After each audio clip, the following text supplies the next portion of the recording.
આજના લેક્ચરની શરૂઆત કરીએ આપણે જે લાસ્ટ ટાઈમ આપણે સહસંયોજક બંધનો અભ્યાસ કરેલો. આજે આપણે અભ્યાસ કરવાનો છે જે છે દ્વિધ્રુવ ચાકમાત્રા યાની કે ડાયપોલ મોમેન્ટ, જેનો આપણે અભ્યાસ કરવાનો છે. બહુ જ અગત્યનો મુદ્દો આ પણ છે.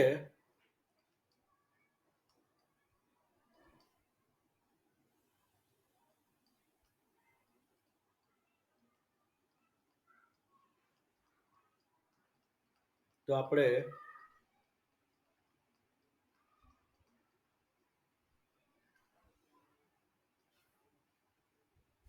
ઓકે, મેઇન ટોપિક આપણો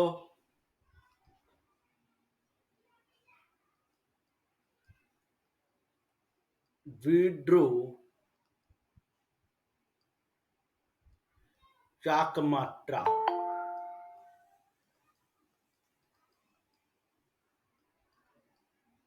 જેનો સિમ્બોલ મ્યુ. બરાબર.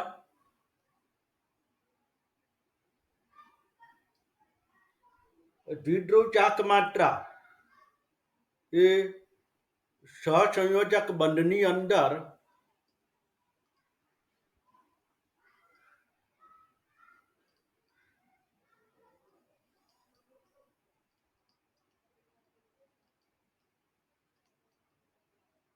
બંધમાં જોવા મળે કે જે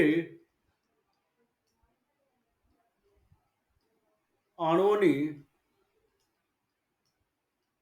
ધ્રુવીયતા નક્કી કરે કે અણુ ધ્રુવીય છે કે અધ્રુવીય છે. અને આ દ્વિધ્રુવ ચાકમાત્રા માપવા માટે એ પૌલીએ આ સિદ્ધાંત પુરવાર કરેલો છે.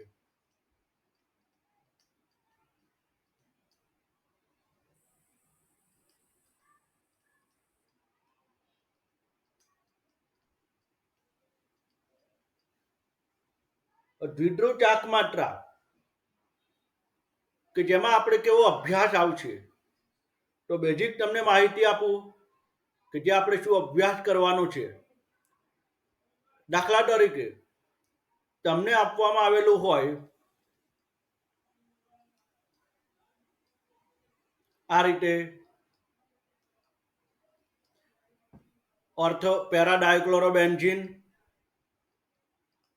બીજું કોઈ બંધારણ આ રીતે આપેલું હોય 1,4 ડાયક્લોરો સાયક્લોહેક્ઝેન. તો આમાંથી ધ્રુવીય કે અધ્રુવીય કોણ, તો એ નક્કી કરવા માટે દ્વિધ્રુવ ચાકમાત્રાની જરૂર પડે.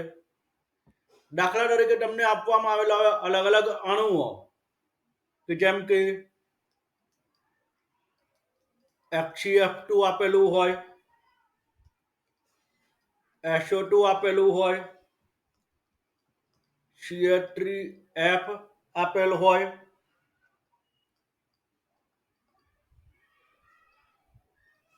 CH3Cl આપેલું હોય, તો એમાંથી ધ્રુવીય કોણ અધ્રુવીય કોણ એ તમારે નક્કી કરવાનું પૂછે. બીજી વસ્તુ આની અંદર પૂછે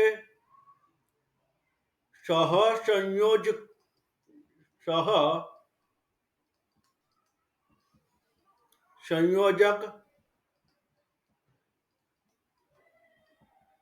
સંયોજનમાં. ખાસ મુદ્દો ધ્યાનમાં રાખજો, percentage of ionic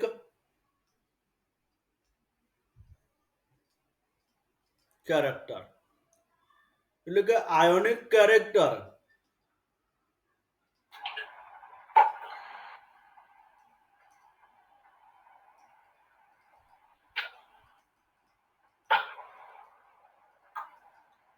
સહસંયોજકમાં આયોનિક લાક્ષણિકતા કેટલી છે એ પણ કોને આધારે નક્કી થાય છે? દ્વિધ્રુવ ચાક માત્રા યાને કે મ્યુ. એટલે મ્યુને આધારે એક નક્કી કરવાનું ધ્રુવીય કે અધ્રુવીય કોણ છે. બીજું તમે નક્કી કરી શકો આયોનિક લાક્ષણિકતા, પર્સન્ટેજ આયોનિક લાક્ષણિકતા કોની વધારે છે કોની ઓછી છે એ નક્કી કરવાનું. જો મિત્રો અગાઉ આપણે ફજાનનો નિયમ આપણે જોઈ ગયેલા, આપણને ખ્યાલ છે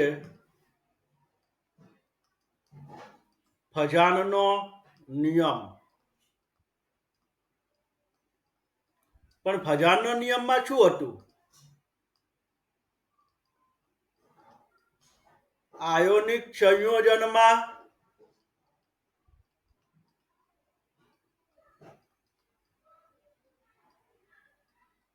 સહસંયોજક લક્ષણ. બરાબર, આયોનિક સંયોજનમાં સહસંયોજક લક્ષણ. પણ અહીંયા તમે જે અભ્યાસ કરો છો દ્વિધ્રુવ ચાક માત્રા, ડાયપોલ મોમેન્ટ, જે શું દર્શાવે છે એનાથી ઊંધું. ફજાન નિયમથી ઊંધું. તો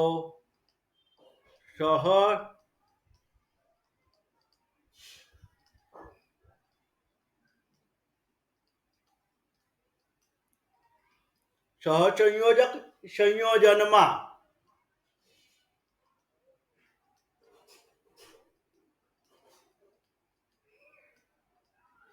આયોનિક લક્ષણ. આ બંને એકબીજાથી ઓપોઝિટ છે. ફજાનના નિયમની આપણે ડિટેલ સમજૂતી જોઈ ગયેલા છીએ. હવે સહસંયોજકમાં આયોનિક લક્ષણ કેવું છે તો એ દ્વિધ્રુવ ચાક માત્રાને આધારે નક્કી કરી શકાય, એટલે કે ડાયપોલ મોમેન્ટને આધારે. તો ડાયપોલ મોમેન્ટ એ ક્યારે જોવા મળે કે જ્યારે બે પરમાણુઓ વચ્ચે, નંબર એક કન્ડિશન પહેલી સમજવાની, બે પરમાણુઓ વચ્ચે વિદ્યુત ઋણતાનો તફાવત હોવો જોઈએ. જે બે પરમાણુઓ સહસંયોજક બંધથી જોડાયેલા છે એ બે પરમાણુઓ વચ્ચે વિદ્યુત ઋણતાનો તફાવત હોવો જોઈએ. આ સિમ્પલ વસ્તુ, પહેલી વસ્તુ ધ્યાનમાં રાખવાની કે ત્યારે ડાયપોલ મોમેન્ટ જનરલી જોવા મળે. તો હવે બેઝિક માહિતી દ્વિધ્રુવ ચાક માત્રા એ શું છે એ આપણે સમજતા જઈએ. તો દ્વિધ્રુવ ચાક માત્રા, આપણે મેઇન અભ્યાસ અત્યારે આનો છે.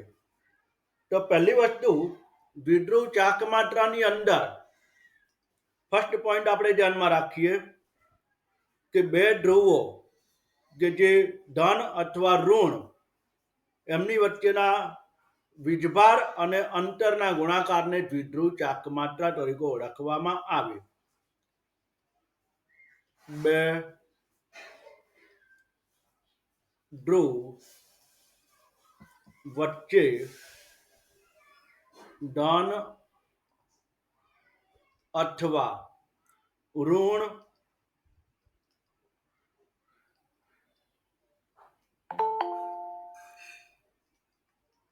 માત્રા, જેને ક્યુ તરીકે ઓળખવામાં આવે, અને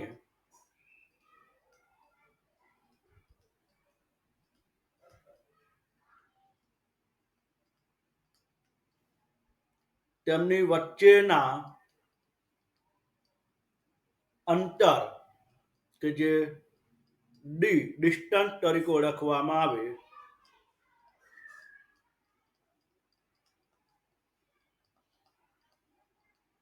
ના ગુણાકારને દ્વિધ્રુવ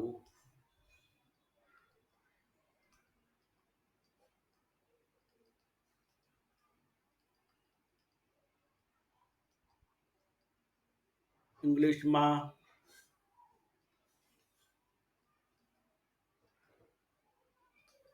ડાયપોલ મોમેન્ટ કહેવામાં આવે છે.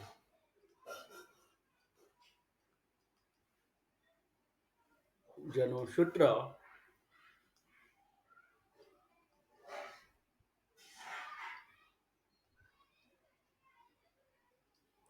Q ઇન્ટુ ડી, જ્યાં Q એ મોટે ભાગે ESU એકમમાં દર્શાવવામાં આવે.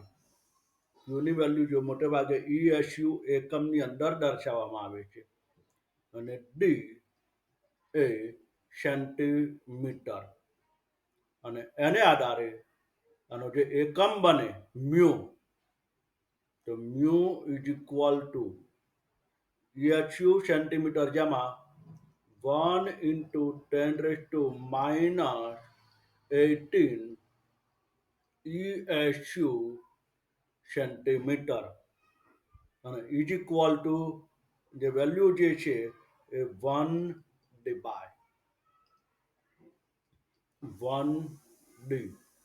D four d by.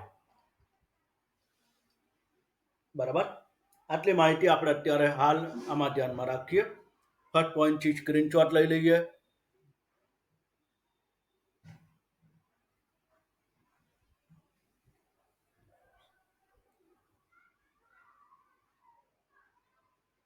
Okay, next.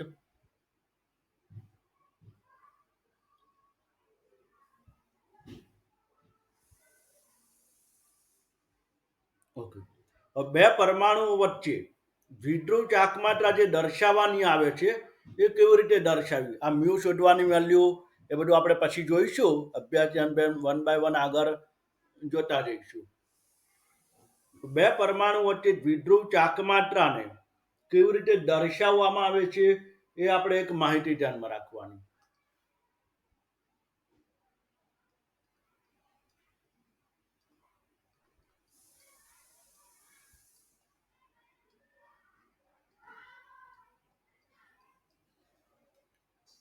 કે જેમાં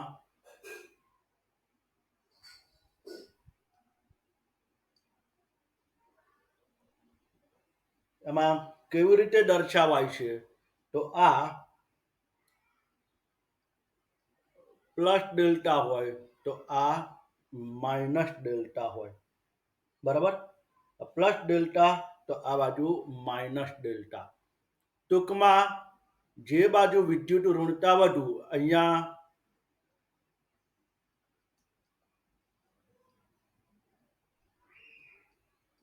ઈયન એટલે વિદ્યુત ઋણતા, આ બાજુ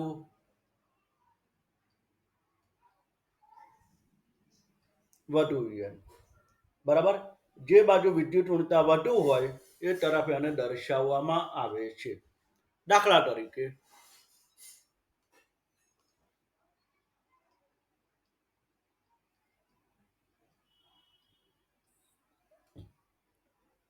બે પરમાણુ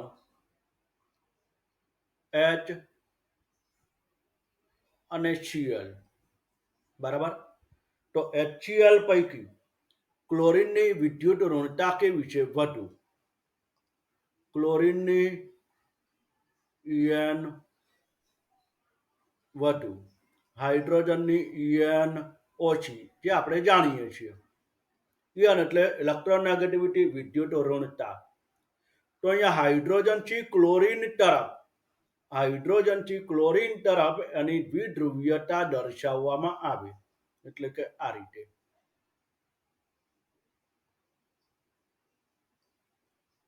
આ રીતે દર્શાવવામાં આવે. બરાબર, તો આ વિદ્યુત ચાકમાત્રાને એક દર્શાવવાની માહિતી થઈ ગઈ. મેઇન વસ્તુ તો જે છે એ હવે છે કે વિદ્યુત ચાકમાત્રા ને આધારે ધ્રુવીયતા અને અધ્રુવીયતા કેવી રીતે નક્કી કરવામાં આવે છે. તો જુદા જુદા પ્રકારના અણુઓ કે જેનો આપણે અભ્યાસ કરતા જઈએ, અને દ્વિધ્રુવ ચાકમાત્રાને આધારે ધ્રુવીયતા અને અધ્રુવીયતા અને મ્યુ 0 થાય કે ન થાય, ઇઝ નોટ ઇક્વલ ટુ 0 કે ઇઝ ઇક્વલ ટુ 0, એ આપણે અહીંયા નક્કી કરવાનું છે. એટલો સ્ક્રીનશોટ લઈ લો એટલે આપણે આગળ વધીએ. હવે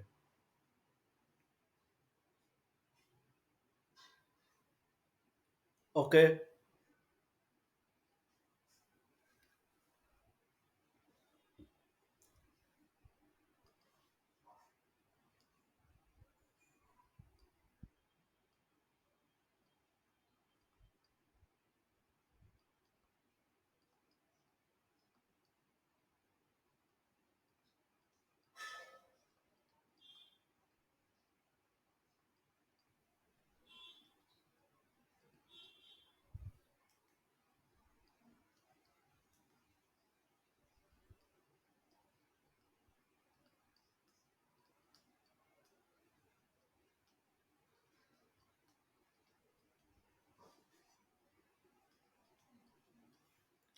એને આધારે સંયોજન ધ્રુવીય છે કે અધ્રુવીય આ નક્કી કરવા માટે. બરાબર. તો અલગ અલગ પ્રકારના પરમાણુ અને આધારે નક્કી કરવાનું. બેઝિક હવે માહિતી ખાસ ધ્યાનમાં રાખો. જો તમને ઓટોમેટિક થોડું સમજાઈ જશે. નંબર 1 મુદ્દો, જો loan pair is equal to 0 હોય તો મોટે ભાગે ઉલ્લેખ કરેલો છે, 100% નહીં, મોટે ભાગે અધ્રુવીય હોય.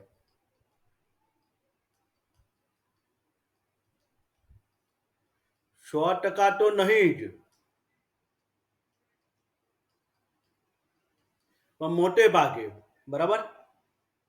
એટલે આપણે અત્યારે એ ધ્યાનમાં નહીં રાખીએ, પણ તમારી જાણકારી માટે. ઓકે. નંબર 2, બીજો મુદ્દો, જો લોન પેર 0 અને મધ્યસ્થ પરમાણુની આજુબાજુ સમાન પરમાણુ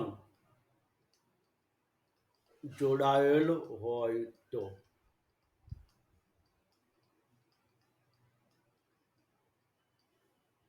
બરાબર. એટલે કે ત્રીજો મુદ્દો એને આધારે એવું પણ કહી શકાય, અણુમાં સમમિતિ જોવા મળતી હોય તો. પછી સમમિતિ આપણે સમજીએ. સમમિતિ એટલે લોન પેર 0 છે. બરાબર. તો એના જે અલગ અલગ પ્રકારના જે આકાર જે છે, કે જેમાં રેખીય આકાર હોય, ત્યારબાદ સમતલીય, ત્રિકોણ, જે આપણે ભૌમિતિક રચનાઓ અલગ અલગ જોઈ ગયેલા છીએ એ બધી જ આમાં આવે. સમ ચતુષ્ક ફલકીય હોય,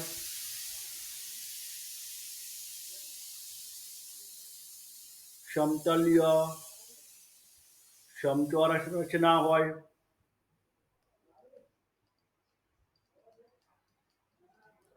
ત્રિકોણીય, દ્વિપિરામિડલ રચના હોય,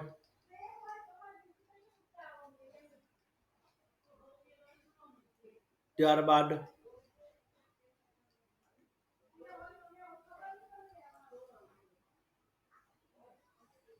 અષ્ટફલકીય રચના હોય,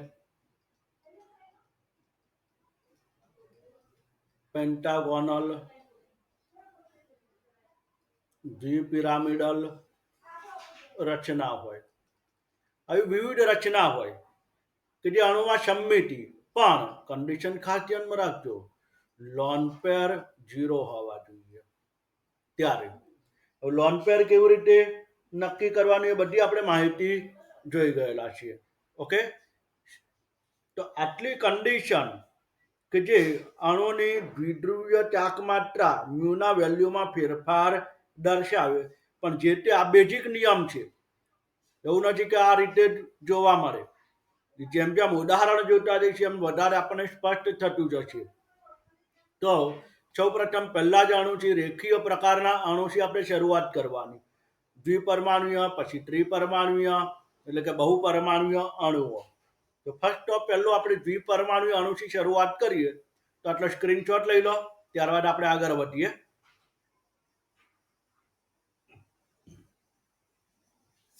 okay.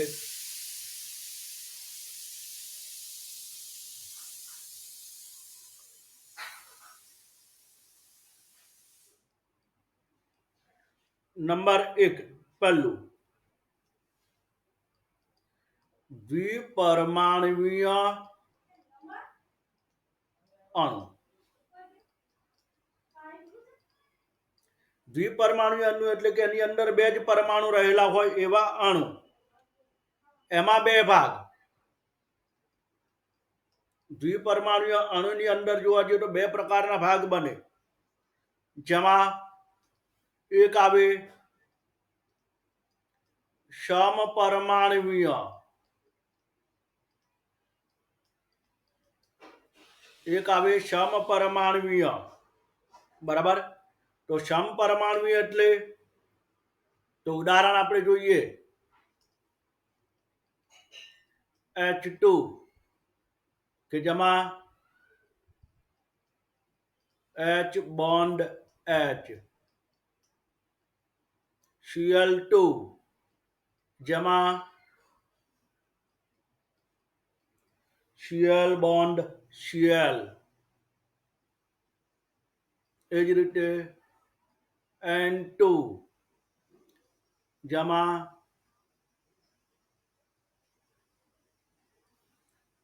N triple bond N. આ બધા સમપરમાણુય અણુ છે કે જેમાં ખાસ મુદ્દો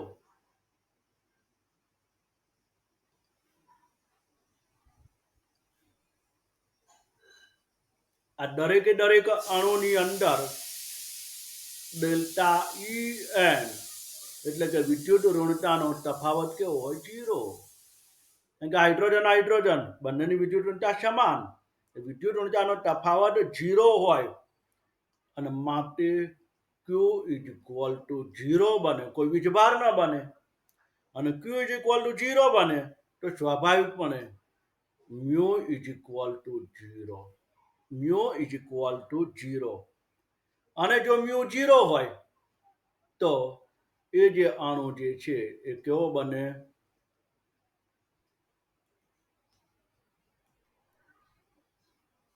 અધ્રુવીય અણુ. બધા જ અણુ કેવા કહેવાય? અધ્રુવીય અણુ. આ રીતે F2O2 પણ દર્શાવી શકાય. અન્ય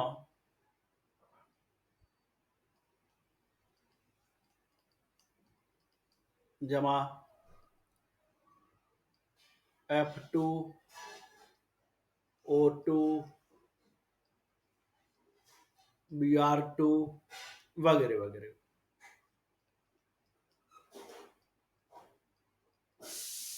મતલબ સમજી ગયા કે બંને પરમાણુઓ કેવા હોય? સમાન હોય ત્યારે આ પ્રકારની કન્ડિશન. બરાબર. નેક્સ્ટ મિત્રો, બીજી જે માહિતી આપણે ધ્યાન રાખીએ કે જેમાં નંબર બી કે જે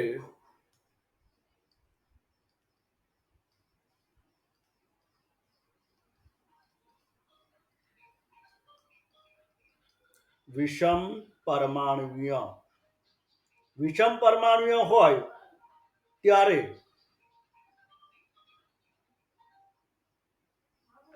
એની અંદર બંને પરમાણુ અલગ છે તો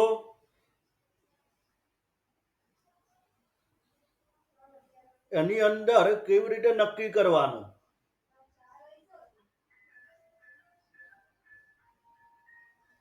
તો એ આપણે ખાસ અભ્યાસ કરવાનો છે.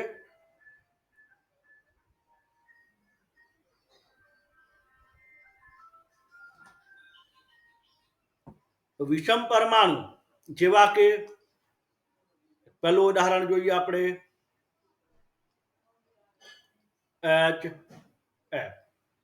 વિષમ પરમાણુ છે તો એની અંદર આ રીતનો અહીંયા એમની વચ્ચે બંધ છે, પણ હાઇડ્રોજનની વિદ્યુત ઋણતા વધારે. હાઇડ્રોજનની વિદ્યુત ઋણતા વધારે એટલે કે અહીંયા delta En is not equal to 0. So delta En 0 ना है तो Q is not equal to 0. Therefore mu is not equal to 0. અને માટે અણુ શું બની જાય? અધ્રુવીય. સોરી, ધ્રુવીય અણુ બને.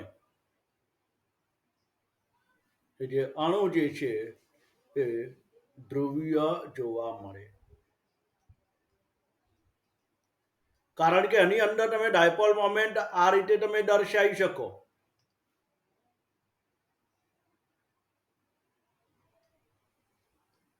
હાઇડ્રોજનથી ફ્લોરિન તરફ, હાઇડ્રોજનથી ફ્લોરિન તરફ તમે દર્શાવી શકો.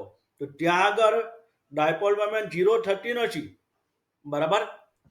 હવે જે અલગ અલગ ઉદાહરણો જેમાં આપણે સમજવાનું, ટૂંકમાં વિષમ પરમાણુય દ્વિપરમાણુઓમાં વિષમ પરમાણુઓ હોય તો ઓલવેજ ધ્રુવીય. ખાસ નોંધ ધ્યાનમાં રાખજો.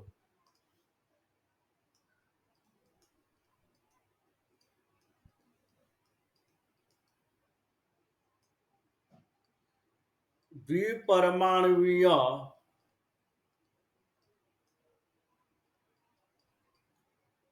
અણુમાં, દ્વિપરમાણુય અણુમાં જો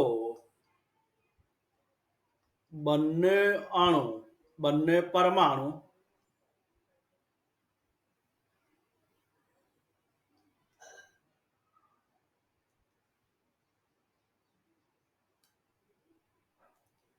બંને પરમાણુ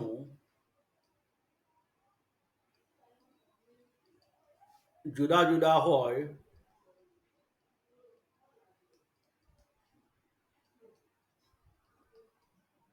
તો તે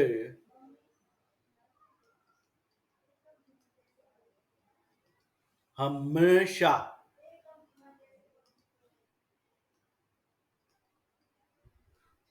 ધ્રુવીય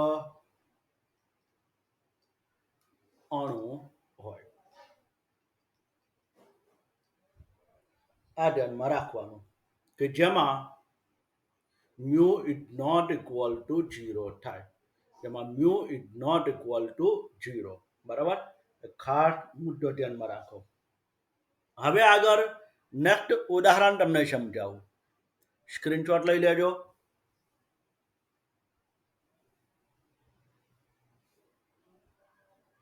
ઓકે, નેક્સ્ટ દાખલા તરીકે તમને આપવામાં આવેલું હોય HF, HCl, HBr અને HI. HF, HCl, HBr, HI માં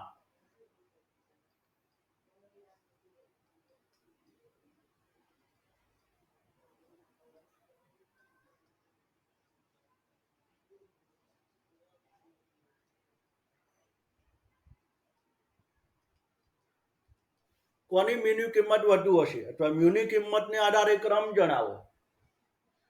તો અહીંયા બે પરમાણુઓ વચ્ચે વિદ્યુત ઋણતાનો તફાવત તમારે ધ્યાનમાં રાખવાનો. એટલે કે ડેલ્ટા En એ જે ચલે છે મ્યુ, જેમાં વિદ્યુત ઋણતાનો તફાવત વધુ અને વિદ્રુવ ચાક માત્રા કેવી? વધારે. તો સૌથી વધારે નેગેટિવ કોણ? ફ્લોરિન. En સૌથી વધુ નેગેટિવ.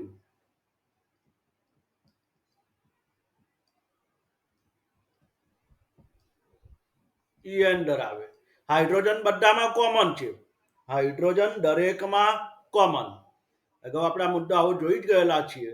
તો અહીંયા દ્વિધ્રુવ ચાક માત્રાનો ક્રમ જુઓ તો આ રીતે બનશે. બરાબર. એટલે આ પણ એને આધારે. ટૂંકમાં કોઈ પણ વિષમ પરમાણુય દ્વિપરમાણુય અણુ હોય એટલે એ હંમેશા ધ્રુવીય જ હોય. એ હંમેશા શું હોય? ધ્રુવીય. આ ખાસ ધ્યાનમાં રાખવાનું. હવે નેક્સ્ટ આપણે અભ્યાસ કરવાનો છે બહુપરમાણુય અણુ એટલે કે નંબર 2.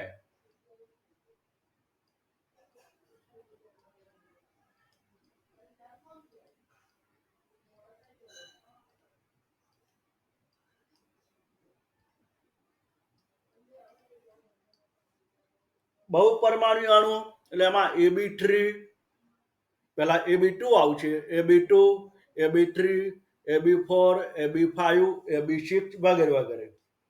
તો આવા જે બહુપરમાણુય અણુ જે છે કે જેની અંદર ધ્રુવીયતા અધ્રુવીયતા એ કેવી રીતે તમારે નક્કી કરવું કે જેમાં ધ્રુવીયતા અને અધ્રુવીયતાનો મુદ્દો આવે ત્યારે. તો હવે ખાસ આની અંદર મુખ્ય મુદ્દો તમારે ધ્યાનમાં રાખવાનો. ખાસ હવે સમજો અલગ અલગ ઉદાહરણ કે જેની અંદર સૌથી પ્રથમ તમારે જોવાનું છે AB2 અણુની અંદર ધ્રુવીય કે અધ્રુવીય એ કેવી રીતે નક્કી કરવાનું. તો ફર્સ્ટ ઓફ પહેલું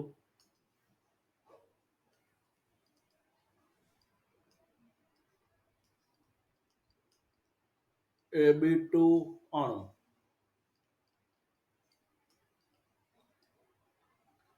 અલગ અલગ AB2 અણુ કે જેમાં લોન પેર હોવો જોઈએ નહીં. આ મહત્વનો મુદ્દો. લોન પેર ન હોય એની અંદર જો લોન પેર ન હોય તો બધા જ AB2 અણુ એ હંમેશા કેવા બને ધ્રુવીય. નોંધ ખાસ ધ્યાનમાં રાખજો. જો AB2 અણુમાં lone pair is equal to 0 તો અણુ અધ્રુવીય મ્યુ ઇઝ ઇક્વલ ટુ 0. બરાબર. ઉદાહરણ જોઈએ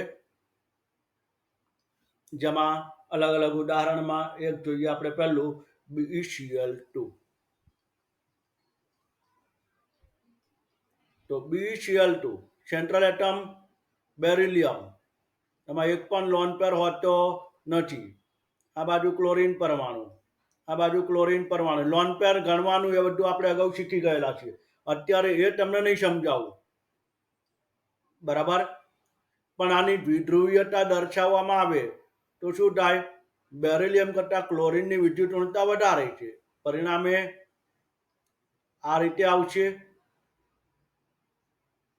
અહીંયા જાય તો આ રીતે જાય, એટલે કે બંનેને એકબીજાથી વિરુદ્ધમાં છે. આથી પરિણામી મ્યુ અચર કેવી બને, 0. ખાસ ધ્યાનમાં રાખજો. અહીં બંધ માં ધ્રુવીયતા જોવા મળે છે, પરંતુ સંપૂર્ણ અણુ માટે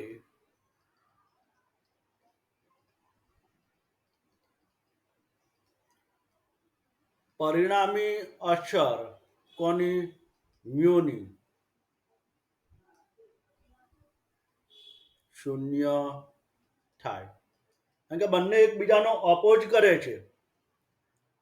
અહીંયા બેરિલિયમ ઉપર પ્લસ ડેલ્ટા, ક્લોરીન ઉપર માઇનસ ડેલ્ટા. એ રીતે આ બાજુ તરફ જોઈએ તો અહીંયા ક્લોરીન ઉપર માઇનસ ડેલ્ટા, બેરિલિયમ ઉપર પ્લસ ડેલ્ટા. ઓવરઓલ જોઈએ તો બંનેમાં છે. બરાબર.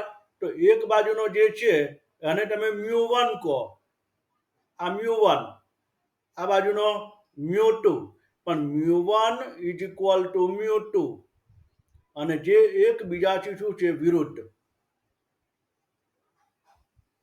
માટે મ્યુ ઇઝ ઇક્વલ ટુ શું થઈ જાય, 0. પરિણામી અસર 0 બને. આ ખાસ આપણે ધ્યાનમાં રાખવાનું. તો AB2 અણુમાં જો લોન પેર ન હોય તો અણુ હંમેશા અધ્રુવ્ય બને. આ યાદ રાખી લેવાનું. મેઇન વસ્તુ આ સ્ટેટમેન્ટ જે આપેલું છે એ ખાસ યાદ રાખવાનું. AB2 અણુમાં લોન પેર જો ન હોય તો અણુ ધ્રુવ્ય અધ્રુવ્ય બને. પછી સ્ક્રીનશોટ લઈએ. બીજું ઉદાહરણ જોઈએ. CO2 કાર્બન પાસે લોન પેર ન હોય, બે ઓક્સિજન પરમાણુ કે જેમાં દ્વિબંધ. અણુ કેવો છે? રેખીય. અણુ રેખીય બનશે અને માટે ઓવરઓલ આની અંદર મ્યુ ઇઝ ઇક્વલ ટુ 0. બરાબર. ત્યારબાદ નેક્સ્ટ ઉદાહરણ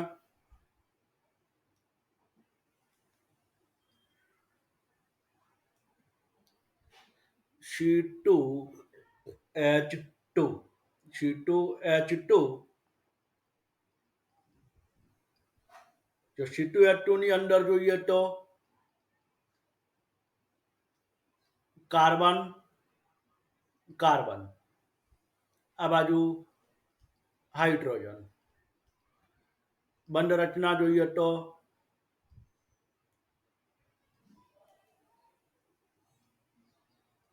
ટ્રિપલ બોન્ડ, સિંગલ બોન્ડ. બરાબર. તો આની અંદર પણ મ્યુ ઇઝ ઇક્વલ ટુ શું થાય? 0 થાય. ક્લિયર વસ્તુ? તો આ એક ખાસ આપણે અહીંયા ધ્યાનમાં રાખવાનું. હવે આવો જે AB2 અણુ દાખલા તરીકે SO2 હોય, AB2 અણુ તરીકે SO2,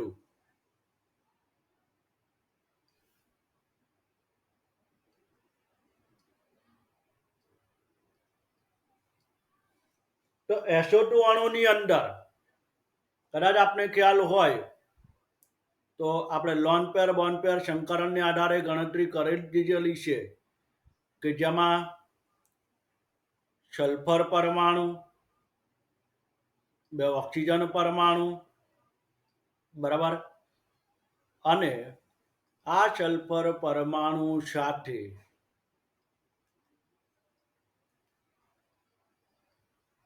એક મિનિટ,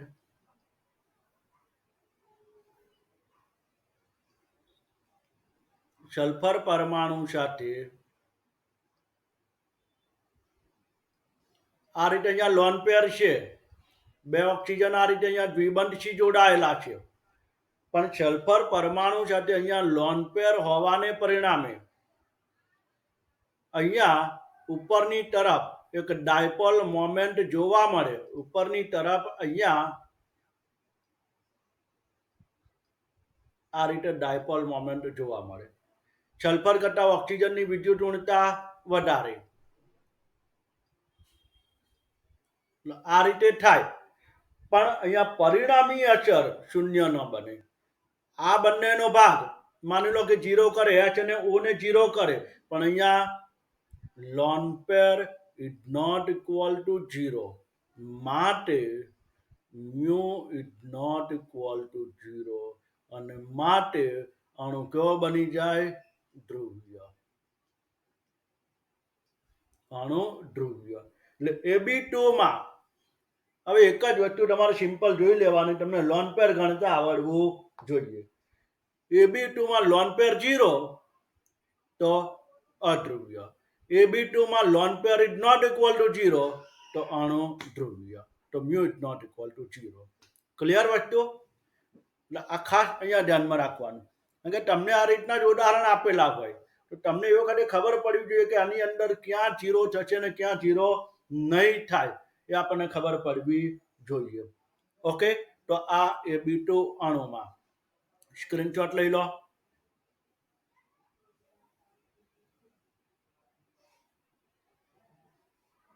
ઓકે. નેક્સ્ટ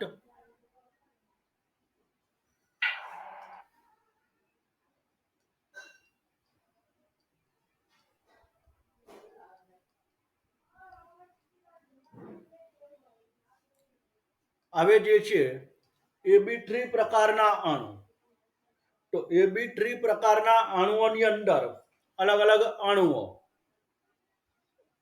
એમાં પણ હવે મુદ્દો મેઇન વસ્તુ આ ધ્યાનમાં રાખજો. જો લોન પેર 0 ન હોય, લોન પેર 0 હોય તો જનરલી અણુ કેવો બનશે? અધ્રુવીય. બરાબર. ઉદાહરણો અલગ અલગ જોઈએ તો એક HO3,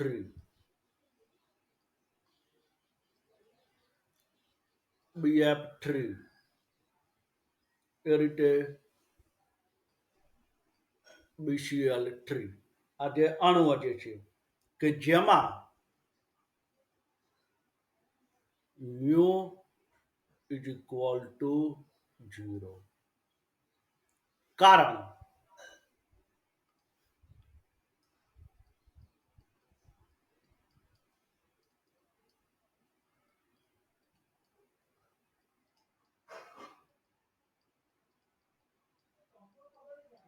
તથા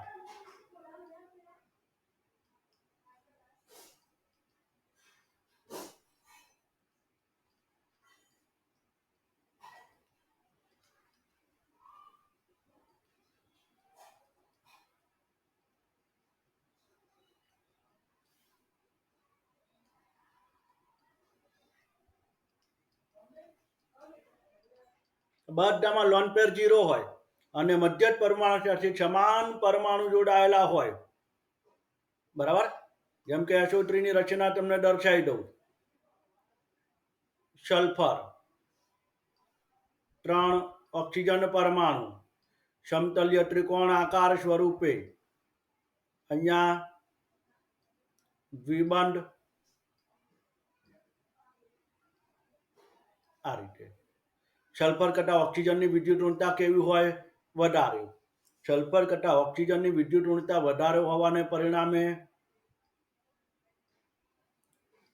આ રીતે ડાયપોલ મોમેન્ટ અહીંયા જોવા મળે. પરંતુ પરિણામી અસર કેવી બનશે? 0.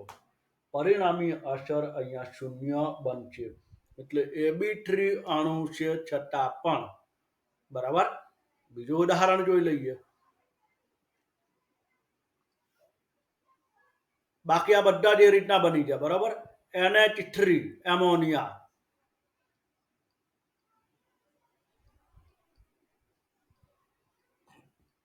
આમ તો જોઈએ તો AB3 પ્રકારનો જ અણુ છે ને. તમને અણુ તો AB3 જ દેખાય.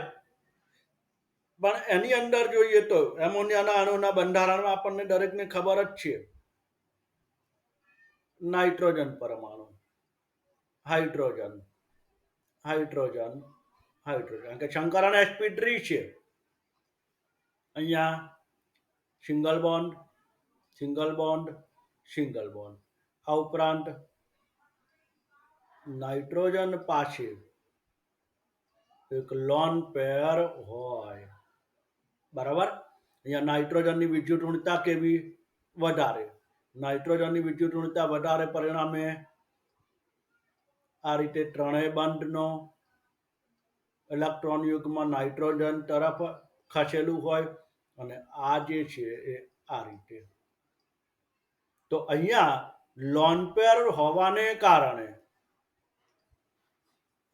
અહીંયા લોન પેર is not અથવા is equal to 1 અથવા is not equal to 0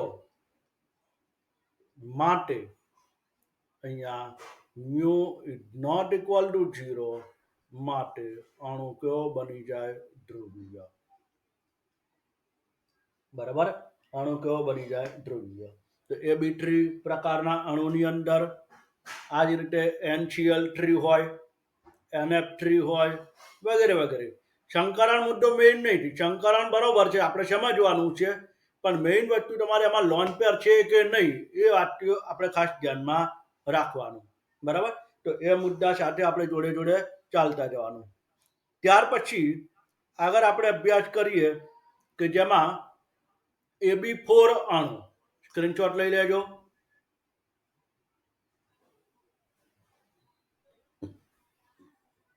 okay.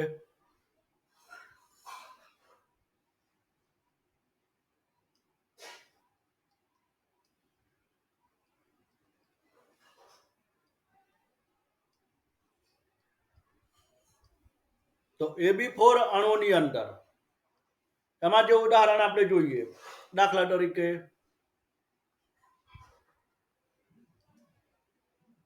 એક આપેલું છે CCl4, બીજું તમને આપવામાં આવેલું છે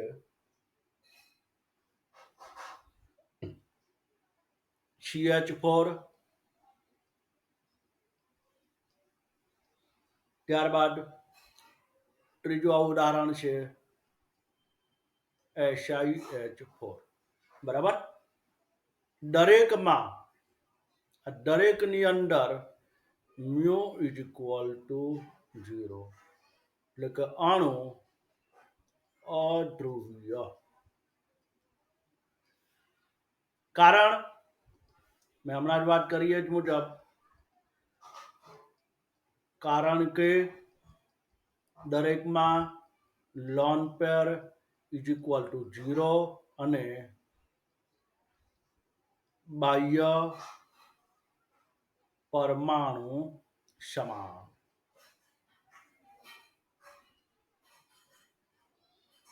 માટે બરાબર, બાહ્ય પરમાણુ સમાન છે, loan pair is equal to 0 છે.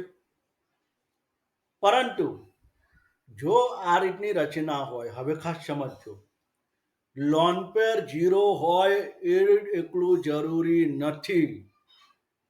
જેમ કે આગળ આપણે માહિતી અભ્યાસ કરીએ. ત્રીજું ઉદાહરણ હવેના ઉદાહરણમાં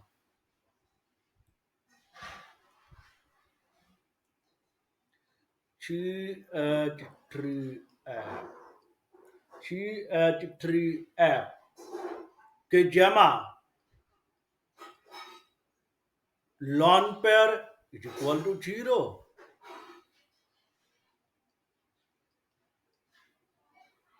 પણ mu is not equal to 0. કારણ બાહ્ય પરમાણુ સમાન નથી. બાહ્ય પરમાણુ સમાન નથી એટલે કે અહીંયા કેવી રચના બને? તો સેન્ટ્રલ એટમ કાર્બન પરમાણુ, જેની સાથે હાઇડ્રોજન હાઇડ્રોજન હાઇડ્રોજન અને એક ફ્લોરિન પરમાણુ, કે જે અલગ પરમાણુ અહીંયા છે. બરાબર. બંધ રચના જોઈએ તો કાર્બન જો અહીંયા લોન પેર તો છે જ નહીં, લોન પેર નથી કાર્બન જોડે, આ રીતની રચના છે. તો અહીંયા કાર્બન સાથે ફ્લોરિન પરમાણુ જોડાવાને કારણે સમાન પરમાણુ નથી, અને માટે અહીંયા માની લો કે આ જે વેલ્યુ જે છે એ mu1 mu2 mu3 અને mu4 અલગ અલગ બન્યું. તો અહીંયા mu1 is equal to mu2 is equal to mu3, કારણ કે બધા CH બનશે, પણ it not equal two mu4, અને માટે પરિણામી mu is not equal to 0, અને માટે અણુ કેવો બની ગયો? ધ્રુવીય. લોન પેર ન હોવા છતાં પણ અણુ ધ્રુવીય બન્યો. મિત્રો, લોન પેર ન હોવા છતાં પણ અણુ ધ્રુવીય બને છે. બરાબર. તો આ મુદ્દો આપણે અહીંયા ખાસ ધ્યાનમાં રાખજો.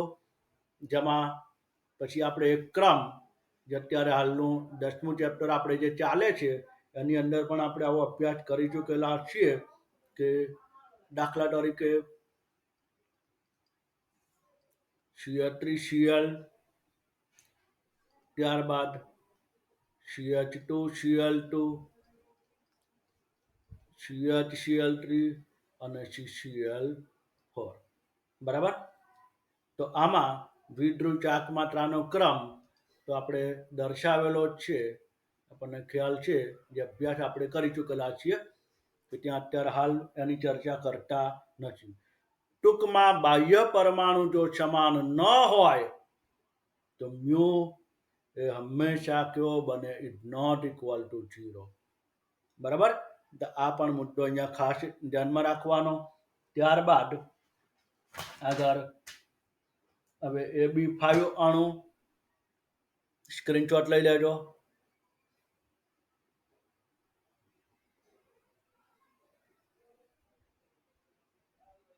નેક્સ્ટ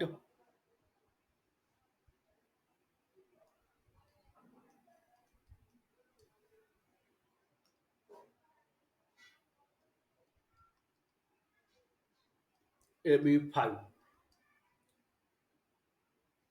સામાન્ય ઉદાહરણો સીધા હવે દર્શાવી દઉં છું. હવે બહુ વિશેષ ચર્ચા કરતા નથી એમાં. PCl5 ત્યારબાદ એ જ રીતે PI5 કે જેમાં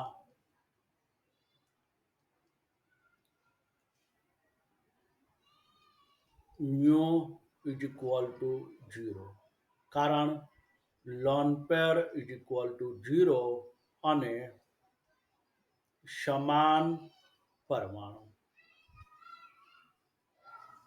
સમાન પરમાણુ એટલે બાહ્યતમ. બરાબર, એટલે એક મુદ્દો ધ્યાનમાં રાખીશું. ત્યાર પછી આપણે બીજા બેસ્ટ ઉદાહરણો અત્યારે અભ્યાસ કરવાના છે. એ રીતે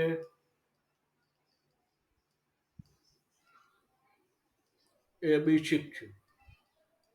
પછી લોન પેર વાળાને એનો આપણે અભ્યાસ કરીએ ખાસ. AB6 ની અંદર બેસ્ટ ઉદાહરણ HF6 છે. HF6 કે જેમાં mu is equal to 0, lone pair is equal to 0 કારણ બીજું સમાન પરમાણુ.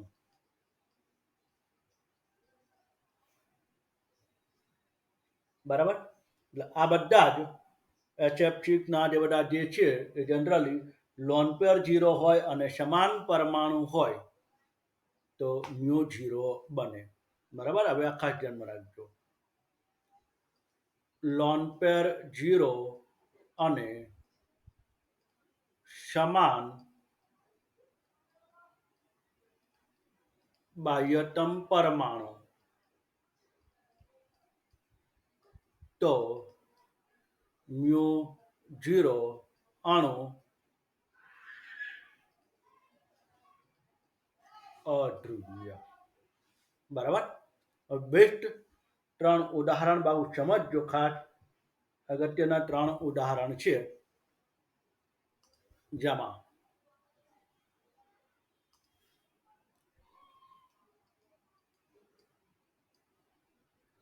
3 ઉદાહરણ જેમાં એક F2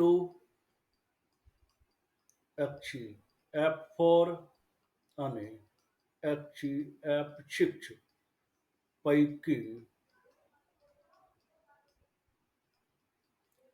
ધ્રુવીય અણુ કયો છે. બરાબર, આ 3 માંથી ધ્રુવીય અણુ કયો છે. તો દરેકે દરેક અણુની આપણે ચર્ચા કરીએ, પછી સ્ક્રીનશોટની વાત કરું છું. પહેલું આપણે HCF2. તો મિત્રો HCF2 નો આપણે અભ્યાસ કરેલો છે મુજબ કે જેમાં તમને કદાચ ખ્યાલ હોય તો લોન પેર બરાબર 3, બોન પેર બરાબર 2. બરાબર, HCF2 ની રચના જોઈએ કેવી રીતે રચના હોય. તો જેમાં સેન્ટ્રલ એટમ H પરમાણુ જેની સાથે ફ્લોરિન, આ રીતે ફ્લોરિન સામસામે ફ્લોરિન પરમાણુ જોડાયેલા છે. બરાબર, બાકી રહ્યા હવે એના લોન પેર અને બંધ. અહીંયા આ રીતે બંધ. આની સાથે 3 લોન પેર જે આ રીતે ગોઠવાયેલા હોય. આ જે બોન્ડ પેર જે છે જે અહીંયા સામસામે છે સામે વાળો જે આ બોન્ડ પેર જે છે આ ભાગ કે જેમાં μ1 ઇઝ ઇક્વલ ટુ μ2 બને અને ઓવરઓલ આ અણુ લોન પેર હોવા છતાં એની અંદર દ્વિધ્રુવીયતા 0 બને છે. લોન પેર હોવા છતાં દ્વિધ્રુવીયતા 0 એટલે કે મ્યુ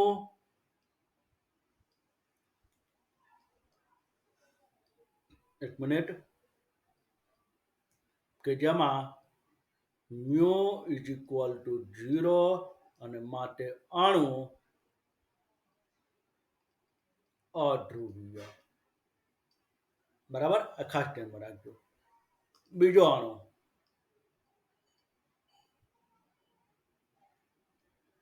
જે HCF4 HCF4 માં સેન્ટ્રલ એટમ HC જેની અંદર આપણે માહિતી જોઈએ તો આપવામાં આવેલા જે છે એ એમાં લોન પેર 2 બોન પેર 4 લોન પેર છે બરાબર રચનામાં એની સાથે જોડાયેલા 4 ફ્લોરિન પરમાણુ આ રીતે 4 ફ્લોરિન પરમાણુ કે જેના બંધ એમની સાથે જે પણ બંધ જોઈએ તો આ બધા એકબીજાના ઓપોઝમાં ગયા અને અહીંયા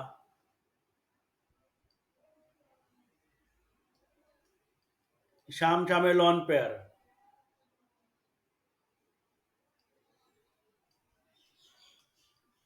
આ રીતે.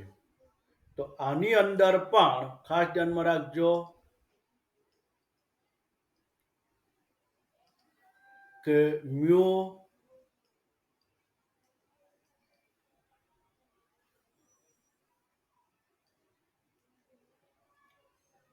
ઇક્વલ ટુ 0 અણુ અધ્રુવીય.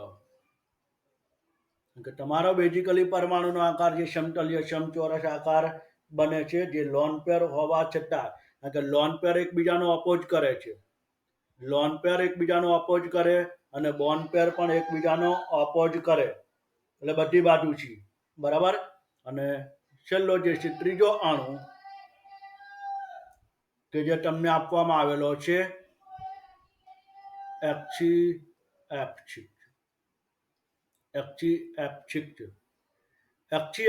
ની અંદર તો અહીંયા બધા લોન પેર એકબીજાને અપોઝ કરે છે ખાસ ધ્યાનમાં રાખજો.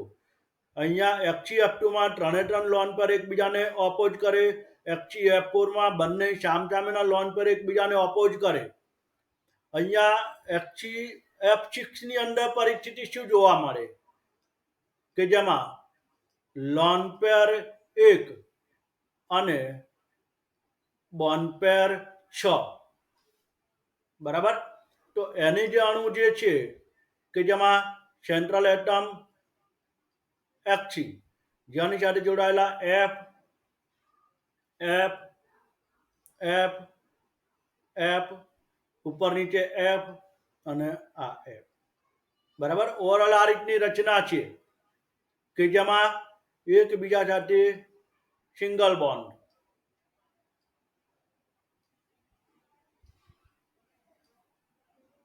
તો આ રીતે સિંગલ બોન્ડ છે દરેકમાં પણ એની પાછી અહીંયા એક લોન પેર રહેલું છે. અહીંયા આ જે બધા બંધોને એકબીજાને અપોઝ કરી દે છે આ રીતે તમે જુઓ તો બધા એકબીજાને અપોઝ કરે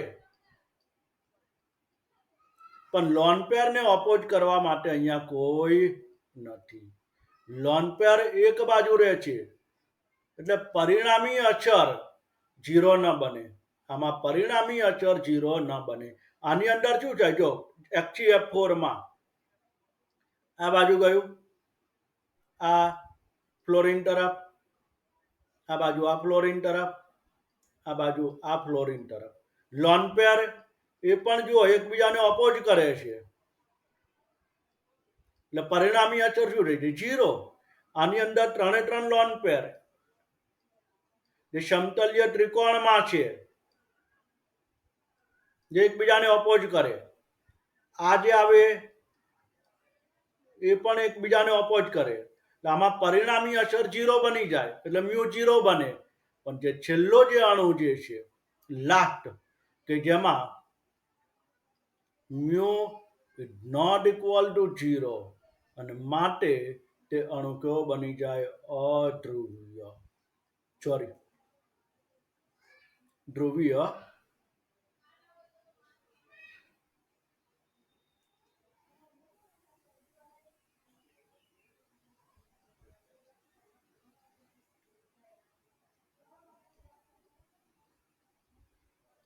એટલે એ અણુ અહીંયા ધ્રુવીય અણુ જોવા મળે. બરાબર. તો આ એક મુદ્દો ખાસ ધ્યાનમાં રાખવાનો છે. તો અહીંયા સ્ક્રીનશોટ બાકી હોય એ બી4 ચીતો એટલો લઈ લો.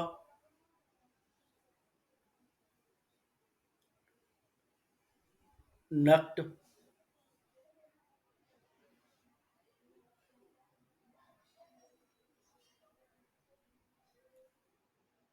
નક્ત તો આ HCl4 ના ખાસ ઉદાહરણ યાદ રાખવાના છે. નક્ત પછી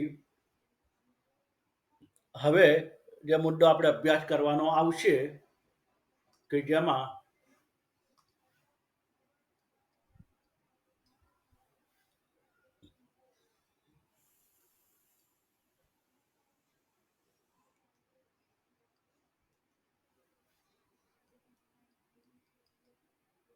કાર્બનિક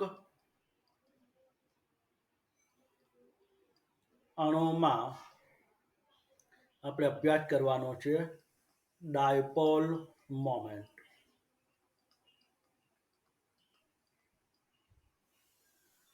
કાર્બનિક અણુમાં ડાયપોલ મોમેન્ટનો આપણે જે અભ્યાસ કરવાનો જે છે, કે જેમાં ઓર્થો ડાયક્લોરોબેન્ઝીન, પેરા ડાયક્લોરોબેન્ઝીન, મેટા ડાયક્લોરોબેન્ઝીન હોય, તો ત્યાં શું જોવા મળે કે કાર્બનિકની અણુની અંદર પણ દ્વિધ્રુવ ચાક માત્રાનો મુદ્દો પૂછે છે. ચેપ્ટર નંબર 10ની અંદર જેમ આપણે આ મુદ્દો આવે છે, એ જ રીતે કાર્બનિક અણુમાં પણ આ બધા આપણે આ કાર્બનિક અણુઓ જોઈ ગયા. પણ ખાસ કાર્બનિક અણુઓમાં જેમાં શીશ અને ત્રાંસ સમઘટક હોય દ્વિબંધ ધરાવતા સંયોજનમાં, ત્યારે કઈ રીતે જોવા મળે એ બધી માહિતી આપણે જોવાની બાકી છે. અને પર્સન્ટેજ ઓફ આયોનિક કેરેક્ટર એ કેવી રીતે શોધવામાં આવશે? પર્સન્ટેજ ઓફ આયોનિક લક્ષણ એ કેવી રીતે શોધવામાં આવશે, જેની ચર્ચા આપણે નેક્સ્ટ લેક્ચરની અંદર કરીશું. ઓકે મિત્રો, તો અહીંયા આપણે આજનો લેક્ચર અહીંયા પૂર્ણ કરીએ. સૌને નેક્સ્ટ લેક્ચર સુધી જય સ્વામિનારાયણ.